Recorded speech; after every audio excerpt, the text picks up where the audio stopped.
Heads up. If you have kids around, parental advisory is in effect.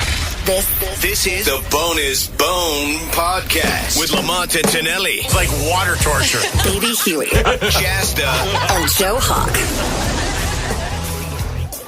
Welcome back to the Bone is Bone podcast. Chasta and the gang. Lamont, Tonelli, Baby Huey, and Joe Hawk. Hey. I do not remember how we brought up this topic about jobs. Do you remember how this started on the air? I have no idea, but I will tell you this.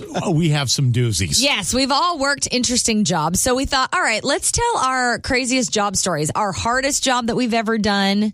And we need a definition on that. Is that physical hard? Is that or mental? Mentally draining? Is that anything that runs into that category for you? Now, I will tell you this. For myself, my entire adult life has been in radio. Right. So all of my jobs were before I got into radio when I was working my way through school. Mm-hmm. And you were how old when you got into radio? I was 19. 19. Okay. Yeah. Yeah. So this is pre-19. So this is that's why my hands are the softest hands known to mankind. And they are butter right? Because I haven't done a day of work. But I have had some tough jobs, and I know you have too. I have. I'll start with my most physically demanding job. This is a very Oklahoma story. Mm-hmm. Hauling hay. I was just hauling hay. I was going to guess that. Oh my God. In the summertime. So these bales of hay that you would have, you jump off the truck 1,000 times. Somebody would be driving the truck, right? And you're on the trailer. And you jump off the trailer and you run over, get a bale of hay, and then you'd huff it onto the trailer. And how heavy are these bales? 50 pounds, maybe? Easily. 75 pounds? I mean, heavy. And you were doing it all by yourself or with someone else? Oh, no. We had 3 or 4 people. One person drive the truck and then 3 or 4 people on the trailer. But also keep in mind, in Oklahoma in the summertime, it's 100 plus. It's humid as well. And 90% humidity. Did you see any snakes when you did this? Oh, God, yeah. Oh, my God, I would hate that job. There's everywhere. There's snakes. But he says hi, Lamont. Oh. Yeah, right. That was definitely the most physically draining. I mean, I was this big around. I was tiny because I couldn't keep weight on. Right. I was working out 8 hours a day every day in the summer. It was nuts. So that was physically. The most emotionally draining job is the one that I have now.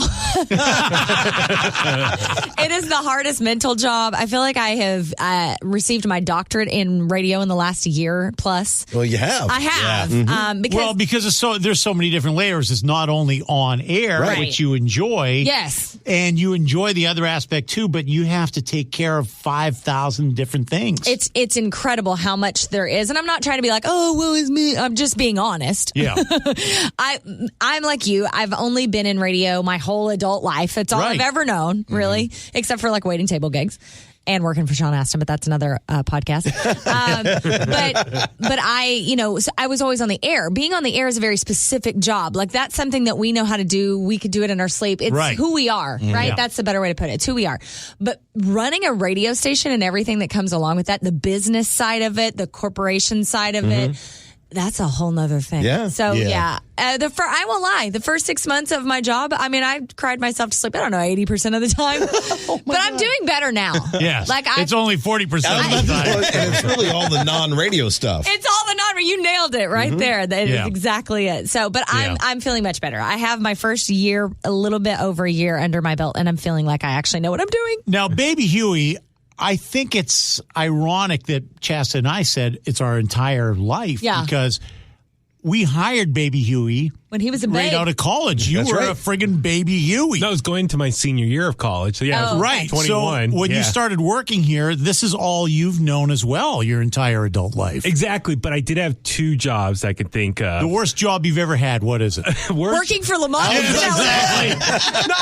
No. It's physically demanding was working at FedEx. I worked at FedEx for You worked at FedEx? Yeah. So in between junior college and when I transferred to Cal, that summer. So for 3 months, what did you have to do? I had to unload all the trucks. So, all those big FedEx trucks that are carrying packages across the country. Yeah. I worked at the Oakland hub, and every day watch the trucks back into the warehouse. Yeah. And you take a conveyor belt that extends outward, and you literally just start unloading the truck. That's all you do is just unload. And then you the semis, the big rigs? Yeah, That's a great workout. Oh, dude, my shoulders by like 3 months, I was like, oh yeah, brother. Well, maybe you should go back to work for FedEx. So no, but you take that conveyor belt and you just walk into the truck. And you just keep unloading. And it must have been great money, too. Yeah, at the time it was, if I remember correctly. They notoriously pay well, I think. Yeah, but that's if you're in the union, though. Oh, got it. But so and as soon as they're done, they take the truck out. Another truck comes in. You got to keep going for like 8 hours. Wow. If you get through all the trucks fast enough, then you go unload the bins from the airplanes. And that's another it's a workout. It is so not a lot of thinking goes involved. It's just that's perfect for you. It's physical labor. That's all it is. That's amazing. It's just nonstop. But another job. How long did you do that for? Just 3 months. Because when I started at Cal, was it during the summer? Yeah, it was summertime. Okay. Do you have pictures of your muscles then? I would love to see them. You must have been buff. I still have my FedEx gear. Do you really? Yeah. Can you fit in it? Oh, yeah, dude, those pants were so comfortable. Those cargo pants, they were amazing, like so soft. I love wearing those pants. But waist-wise. Yeah. And the what jacket. What color's FedEx? I know UPS like is brown. Purple. It was like a purplish. Purple? Yeah. That's funny. I never knew you did that, I don't think. Yeah. I never knew that either. Yeah. But another job that was kind of tough, I don't know. I worked security for Candlestick Park. You did? Yeah. That's cool. Yeah. What's the craziest thing you've ever seen working security? Wait, you were a baby. You must have looked like you were 14. People actually listen to you? No, listen. For what events? No, it was Niner games. It was high school. My basketball coach wanted to earn money for the basketball team, so he had all the players. We worked security. Oh, that you worked security and gave the money to someone else? Yeah, no, I know. I never saw a dime of it. Yeah, all the money went to the basketball program. That's called child labor. Okay, well, But I was like 16, 17. He pimped you out. So it wasn't really security, was it? Well, no, listen. So wait. we're all baffled by this. Can you tell? No kidding. So we all showed up. They all give us those yellow jackets. I had a yellow jacket, and one game I worked out front of the entrance of Candlestick. It was just directing traffic to the parking lot. But I had no idea, no sense of direction. I just kept telling everyone, go that way, go that way. This would explain a Going lot. back to the freeway. Yeah, right. Turn around and go back that way. Another game, I actually got to work on the field. And you know those guys with their backs to the field? I was in the end zone, and it was cool. Like, I was right there on the field, like, seeing, I think it was Jeff Garcia playing. And so I would always keep turning my head, but they're like, you got to watch the crowd in case someone comes running on the field. Your job was to make sure no idiot would run on the field. But weren't you afraid Can you you'd get imagine hit him from the running back? after an idiot on the field? Oh, my God. That would be But hilarious. I kept looking back and just watching the action. It was amazing. And I knew Candlestick was coming towards an end soon of its existence. So, because of the security detail. So I actually would lean down on the ground and peel out blades of grass? Blades of grass. What? And put it in my pocket. Stop Bring it home so I had like a part of Do you Candlestick. still have those blades of It's grass? somewhere. Maybe my brother has it somewhere. Boy, you are a hoarder. No, but it was like... And there's a couple blades of grass from Candlestick. Why wouldn't you just dig up the sod? Yeah. Well, guy, I was trying to be Take a sneaky. patch I of it. was trying to be sneaky. I was trying to I didn't want to be like a whole big old handful. I was That trying may to be take a the little bit. nerdiest thing I've ever heard you say. Yeah, so wow. a piece of You're going to have to check Candlestick. for a piece of carpet in the office to see if it's gone missing. No kidding. But it was fun. That was fun, like working the game and seeing the action right there on the field. Wait, real quick, can we just go over, how did you end up getting an internship here? Was it through school? Yeah. It was through school. Oh, Okay. yeah. Because my internship in radio, I lied and said it was for school, but we didn't have a school program. I just made up the paperwork. Well, that's the way we would hire people on our show. Exactly. Exactly. That's what I thought. At Cal, there was an actual But there was a internship program. Yeah. Okay. I remember I had to check in and do a report. And how at the end long of were the year. you an intern before you got paid? It was, back then, we actually had it was a paid internship. It was a paid You internship? paid and got school credit, so I got bonus 2 things. I didn't know you got paid for that. Back then. I would have pimped you out and taken the money myself. It was minimum wage back then. Hold it. And you had Joe working under you for free? They changed it. That was for They school changed it credit after at the you. time. Because you were for school credit. For school credit, which I actually went through just a city college. Right. Signed up for the quote-unquote program just to show proof. Like that's what we would tell everyone to say that you were going to school. But then eventually I got the board op job, so it wasn't really that big of a deal. That's right. But okay. see, what happened for me, when I started, there was a lot of people who were working here for a couple years because they were getting paid as interns. They treated it more like a part-time job. Ah. Well, you were an intern with us for like 7 years. Yeah, and so I was getting paid the whole time. Yeah. Don't be throwing shade on those people. You did the exact same thing. That's hilarious. What is remarkable, I'll point out real quick, about your history is like, while we're saying that we've done radio forever, it's at multiple different radio stations in multiple different markets. You, my friend, have been at one radio station in one market. That is that's unheard of. That's amazing. Yeah. Like you started a market 4. You lucky bastard. Right? Exactly. Lucky bastard. Seriously. All right, Snell, hit us. Well, the shortest job, obviously, was my UPS stint. Wait, can you just That's tell well that? known. No, I don't know if it's well known. You've mentioned See, I would not know if that was hard work. Right, because you didn't. I didn't make it that far. No, it was... they took one breath, oh, no, you haven't heard this story? You haven't heard this story? See, I told you. Joe's never heard this. How have you not heard this story? I don't know. He's a representative for anyone listening who hasn't heard. So tell Joe the story. I had finished San Francisco State, and I was like, I don't want to go back to a small market because I had been in Pocatello, Idaho for 3 years before I came back down to go to school. Doing the rodeo report. The rodeo radio roundup. Yep. And it was keeping the pulse of the rodeo events in southeastern Idaho. That's important. Do you have a cowboy hat? We did a live broadcast from the Island Park he has Rodeo. A belt buckle that says rodeo star I on do it. not have a belt buckle. Okay, I know what I'm getting for Christmas. Christmas present there. So, John Wayne over here. Baby Huey's about to take a leak in his pants right now. I love when he starts laughing like this right here. Brokeback Mountain. Oh, boy. All right, I'm listening. Yeah, I'll have to introduce you. What was his name? Mel Turner. Mel Turner, actually... He was a calf roper, and he was roping. He was one of the guys that was. You did a report on. Did the report with because they had to have rodeo experts. I was just the host. I didn't know crap about rodeo. You mean you've never roped calf? No, never did. But Mel did, and was roping a calf, and the rope got wrapped around his fingers as he roped the calf, and the calf was it wouldn't give up. Yeah, and it severed 4 of his fingers off his hand. I have seen that. I have seen that. That's awful. I didn't see that happen. Oh, okay. But I went to shake his hand, and he just had 4 stubs on his fingers. Oh, God. Was his nickname Stubby? Yeah, or nothing. And so I said, "Oh, geez, I'm sorry." He goes, "No, don't worry about it. It was a rodeo accident." Yeah. And I guess they wear rodeo gloves. Yeah. And all 4 fingers were still in the tips of the glove. Oh, wow! When they came, he described the whole thing to me. And they couldn't reattach it? No, they were just clean off. Yeah. Oh, God. Yeah, it was from the how tight the rope was. Yeah. The Yeah, rope that's just very... sawed him right off. Yeah, that happened. You've Now heard he can't that make happen? his nose. Oh, yeah.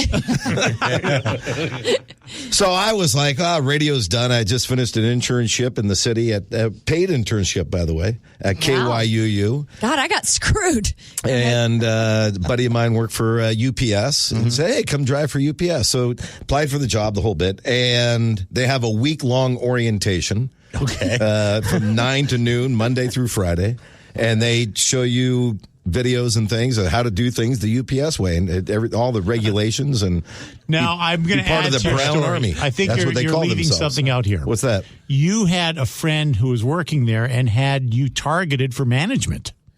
Well, he said, hey, look, you can drive for like 6 or 8 months, and then we can maybe get you into the... He was already pushing you up the corporate ladder. He was ready for the corporate he did the ladder. same thing. He drove for like 6 or 8 months, and then he ended up in the management program. So probably a solid He had gig. connections. Yeah, exactly. And so I said, okay, sure, what the heck. So we're doing the orientation, and it's all pretty basic stuff about how to do things the UPS way and whatever that is. The last day of the week is the driving test. Oh, boy. And they use a UPS van for the driving test. I would hope so. But the thing is, it's a van that's equipped with seats in the back where you put the packages. So there's about, 10 or 12 people from your orientation class taking the driving test, and then you rotate around and see who drives, right? Okay. So I was very confident because my buddy had taken me out in a van a few months earlier, and we drove around a parking lot. And you're a good driver. Oh, I'm a great driver. Yeah. Very good driver. Great driver. And so I was the last guy to go. Oh, God. And we're driving over by Potrero Hill over at 24th Street. We're coming down Potrero, and she says that UPS instructor or driver there was a gal, and she's in the jump seat off to the right. Mm-hmm. And she says, make a right on 24th. So I make a right on 24th. Everything's going great. I know what I'm doing. And then she says, make a right here on York so you guys can witness the scene of the crime at 24th and York.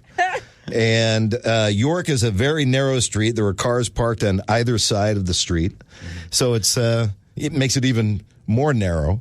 And I make a right-hand turn, and I'm not used to driving a big truck because I always drove small cars. Mm-hmm. And there's a car parked right on the corner, and as I turned, I clipped the left rear quarter panel of that parked car, broke a taillight. Didn't really dent the car, but broke the taillight. Right. And she says, pull over now. So I pulled over. She gets out and she writes a note on a UPS form or something and puts it on the car. I had to get out of the driver's seat. I hop into the jump seat. She had to drive back to the UPS center at 16th and Bryant. Yeah. And so I'm just like, and you could hear a pin drop in this van. And she says, well, you're disqualified. And then the most humiliating part was all these people I thought I was a better driver than.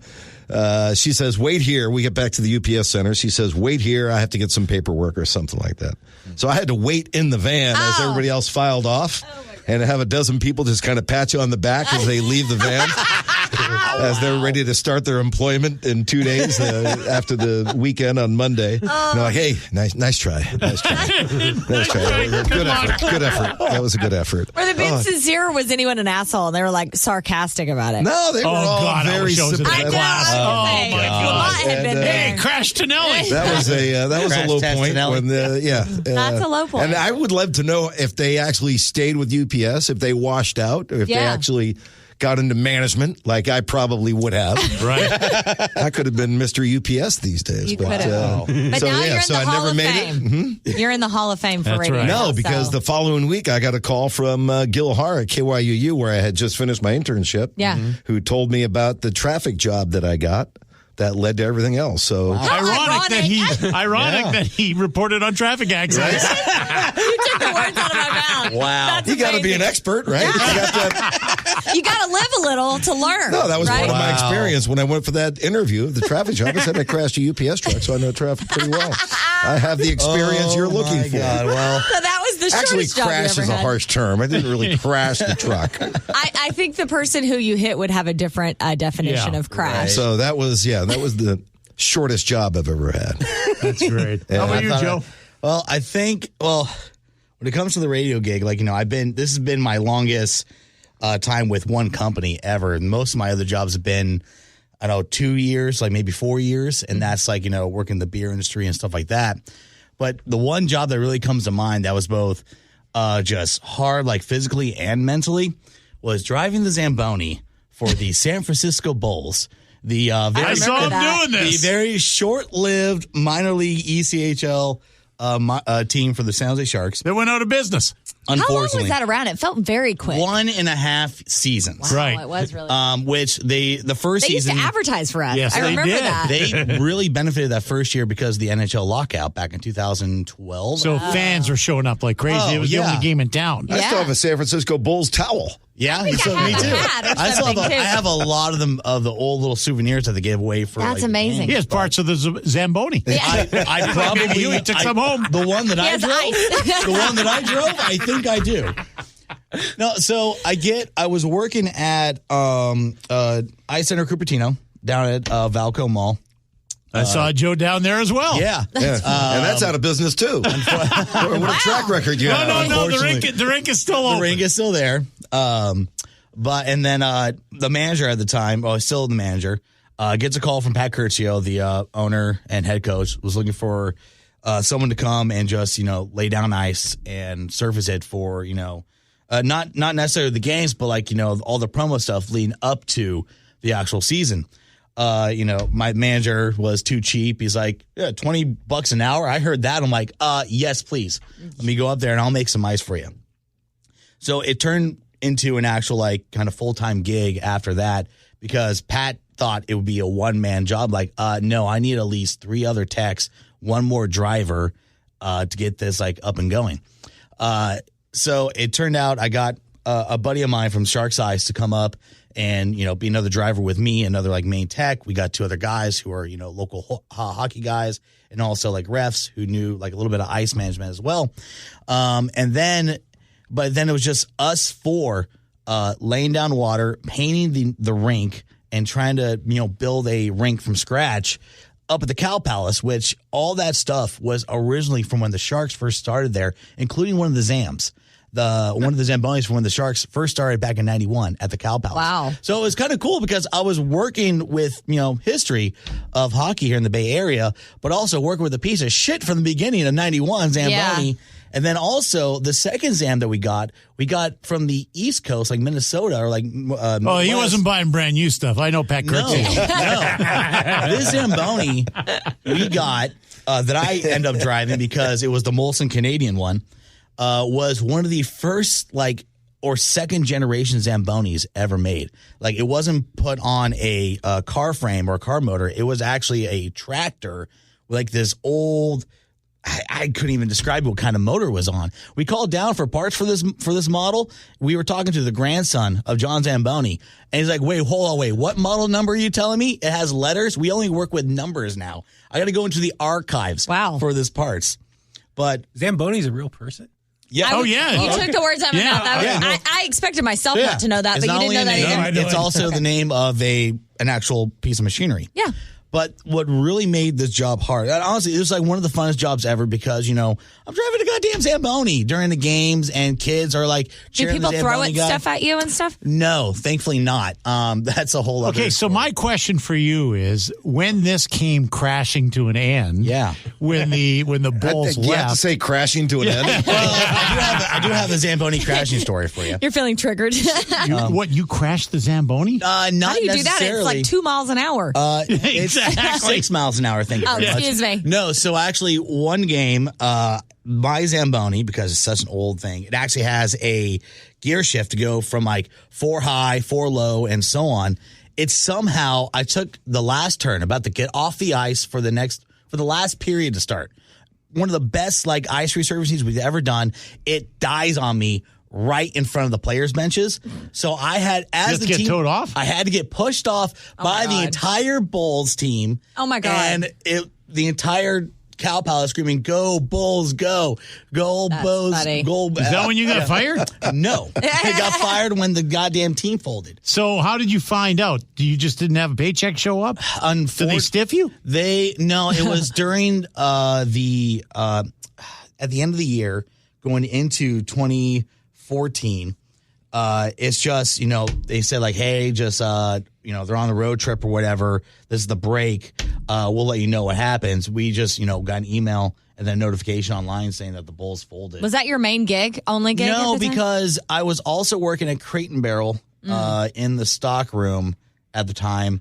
And also still kind of working at Ice Center Cupertino. Gotcha. So, and then by the time the Bulls ended is when I got the job interning for you guys. Yeah. So I technically had 4 jobs at once going on. Oh, that was my thing. I always I did that still too. do, actually. Yeah. It wasn't really the driving. It's the long hours. The first time we ever built the ice rink for the Bulls, it took us at least 48 hours straight of somebody there laying down water because you're working with millimeters worth of water deep, and then painting the ice, measuring out the lines, measuring out the circles, measuring out where the screens for the advertisements that go into the rink, into the ice. It was. I feel like I'm watching an episode of How It's Built. I never knew Right. there was so much went into this. I had no idea. It was a long day. Those paychecks. So that was your toughest job. That was my toughest job. Physically, I can see that. used to deliver kegs of beer.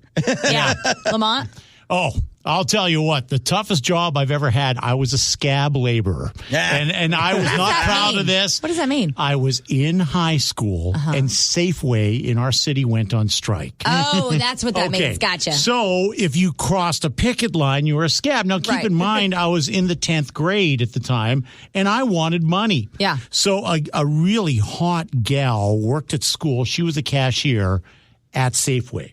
And I was talking to her at lunch, and I said, hey, what's going on at Safeway? And she goes, yeah, there's scab laborers. And I said, well, don't I see you? And she goes, well, I have to cross the picket line because the cashiers are a different union, apparently. So she goes, but they need help. So I'm applying because I thought I was going to get a job beside her as a bag boy, okay? Yeah. And I'm thinking, wow, this would be great.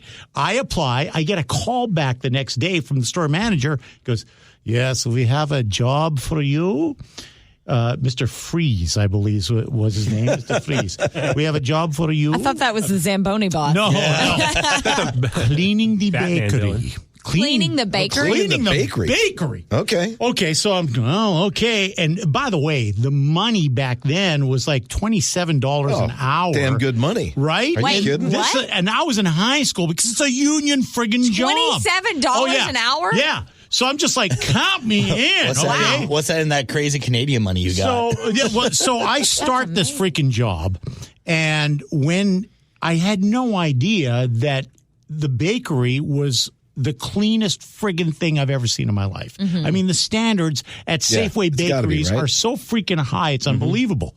So I had to clean this thing from top to bottom to the point that I had a razor blade that I would have to go in the tiles on the floor because you're talking dough. Yeah. Okay. Yeah. And you can't have dough hanging around the floors. Right. So I would clean this. So he comes walking in after 4 hours. He goes, you should be home by now. I go, home by now? I'm not even halfway done. Okay. And he says, no, that we only account for 4 or 5 hours on our budget. I said, well, listen.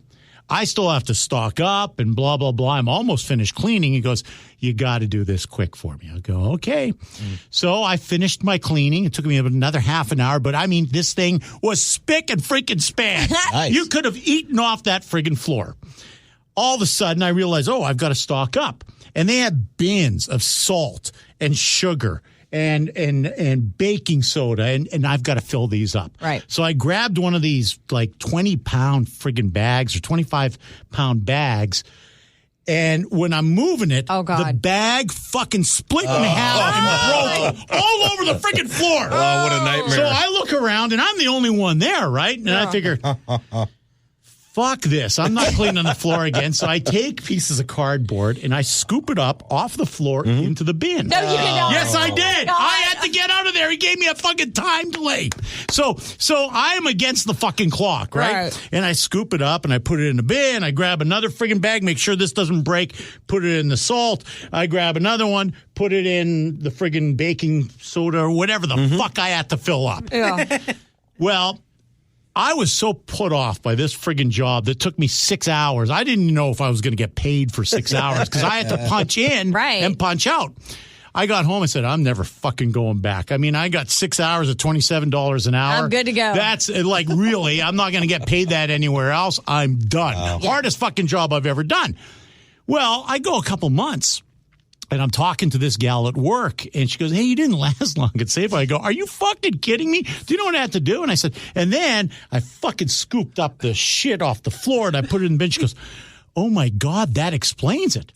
And I said, what? She goes, they called the RCMP in, and they thought someone sabotaged the bakery. What? Now, and I said, what? No, this is the equivalent of the FBI because they thought fucking sabotage with this fucking strike. Oh my God. So I said, what? And she goes, yeah, apparently someone put all the sugar in the salt bin. That was me when I fucking scooped it up off the floor, and it ruined the whole day's fucking bakery. Wow. So they thought, and I said, well, at least I got paid.